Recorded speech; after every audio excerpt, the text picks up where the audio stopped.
राजू अपने घर के आंगन में आम के दरख्त के नीचे अपने पापा के साथ बैठा होता है। अब्बू, आप पुराने जमाने के चालाक हो सकते हैं, लेकिन आज की चालाकी का मतलब है पैसा और दिमाग से पैसा कमाने वाला आइडिया। आप तो खेत खलियान में ही अटके हैं। बेटा, होशियारी का मतलब होता है बिना लड़ाई की जीत और बिना शोर के हल। पैसा बहुत लोगों के पास होता है, लेकिन अक्ल सबके पास नहीं होती। तो फिर आप करोड़पति क्यों नहीं हुए? अभी तक वही पुरानी खाट, वही चाय की प्याली। तभी राजू की माँ चंपा ताई बाहर आती हैं। राजू, कोई अपने पापा से ऐसे बात करता है? तेरे पापा ने न जाने कितनों की मदद की है। ठीक है अम्मी, अब आप दोनों देखिएगा, कस्बे में पिज्जा का रेस्टोरेंट खोलूंगा और असली आइडिया क्या होता है ये बताऊंगा। कस्बे में पिज्जा, लोग यहाँ भरता रोटी खाते हैं बेटा। अब आप पीछे हट जाइए, मैं खेत बेचूंगा और कुछ बड़ा करूंगा। ये सुनकर चंपा ताई अपने पति गणेश से कहती है, सुनिए जी, एक बार बेटे को वो करने दीजिए जो उसका ख्वाब है। चारपाई पर बैठा सरपंच बलिया सिंह होता है। अरे गणेश, तू अपनी जमीन क्यों बेच रहा है? बेटा कहता है अब खेत नहीं पिज्जा बनाना है। तब तो उसका दिमागी खेत ही उग रहा है, कस्बे में पिज्जा।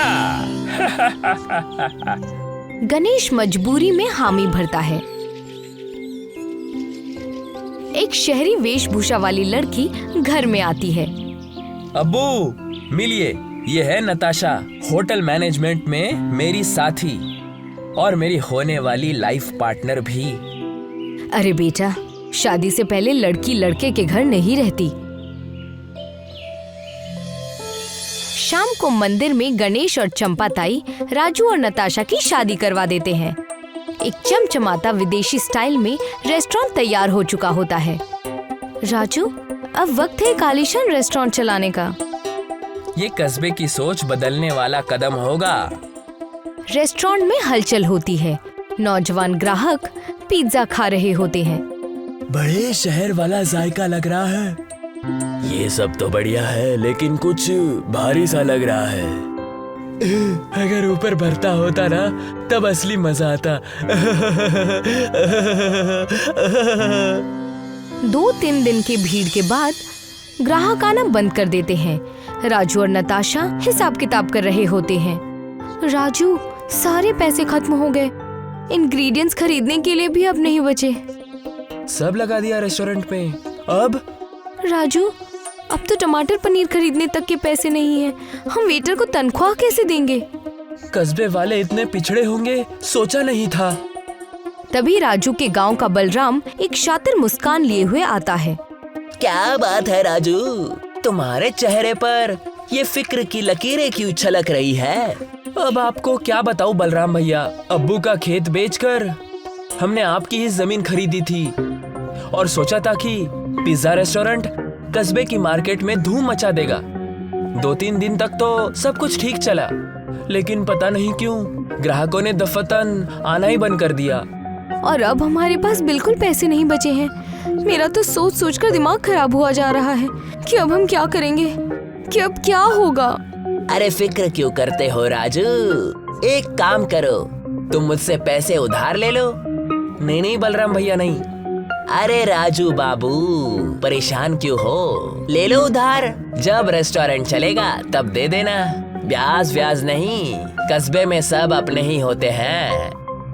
इतनी दरियादिली क्यों?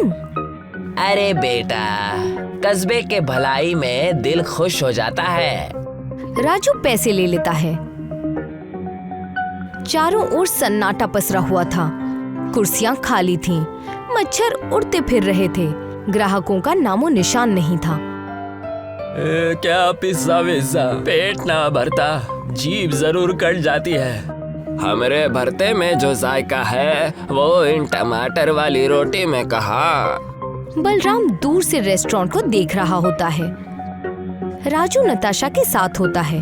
तभी वहाँ पर बलराम आ जाता है और राजू से कहता है, राजू, मैंने जो तुम्हें रकम उधार दी थी, अब मुझे ब्याज के साथ वापस चाहिए। ये आप क्या कह रहे हैं बलराम भैया? आपने तो कहा था कि आपको ब्याज नहीं चाहिए। तुम होशियार नहीं बेवकूफ हो राजू। आप क्या बकवास कर रहे हैं? मैं हमेशा राजू के अब्बू गणेश से अंदर ही अंदर जलता था, क्योंकि कस्बे में गणेश के होशियारी का ही बोलबाला है।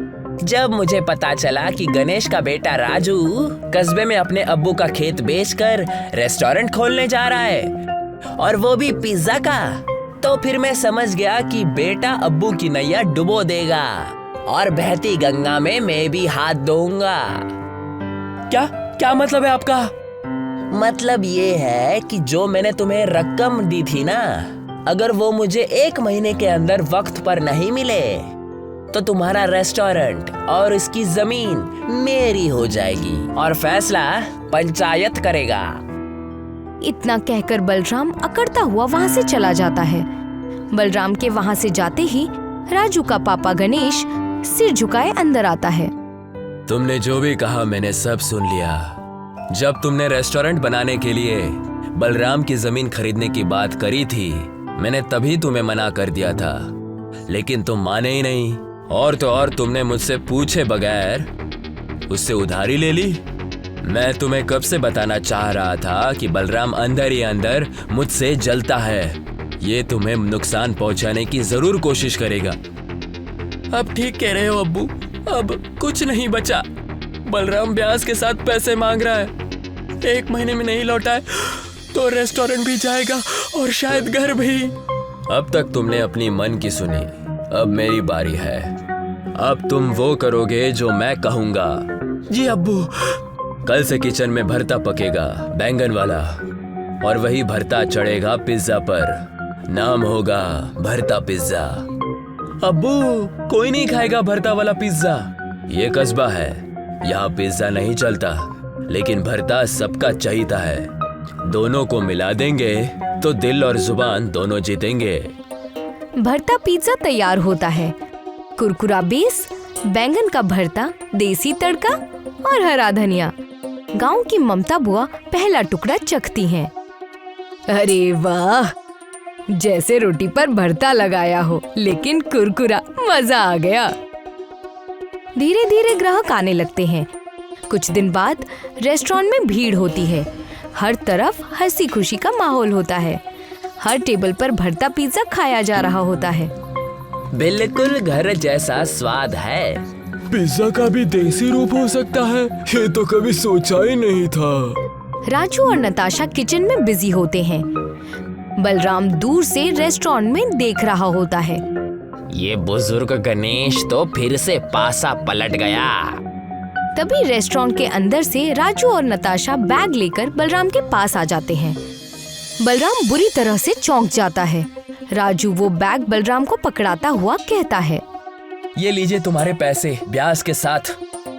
और अपनी जिंदगी में एक बात याद रखना, आप किसी से जलन रखकर कभी भी कामयाब नहीं हो सकते हैं। जलन करने वाला अपना ही नुकसान करता है। ये सुनकर बलराम सिर झुकाता हुआ वहाँ से चला जाता है। गणेश खाट पर बैठा होता है। तभी राजू के मोबाइल की घंटी बजती है। हेलो जी, एनडीटीवी से। जी हाँ, भरता पिज्जा भीलापुर से ही आगाज हुआ। राजू, देखो सोशल मीडिया पर ये फूड ब्लॉगर ने हमारा वीडियो डाल दिया है। दोनों हक्के बक्के रह जाते हैं।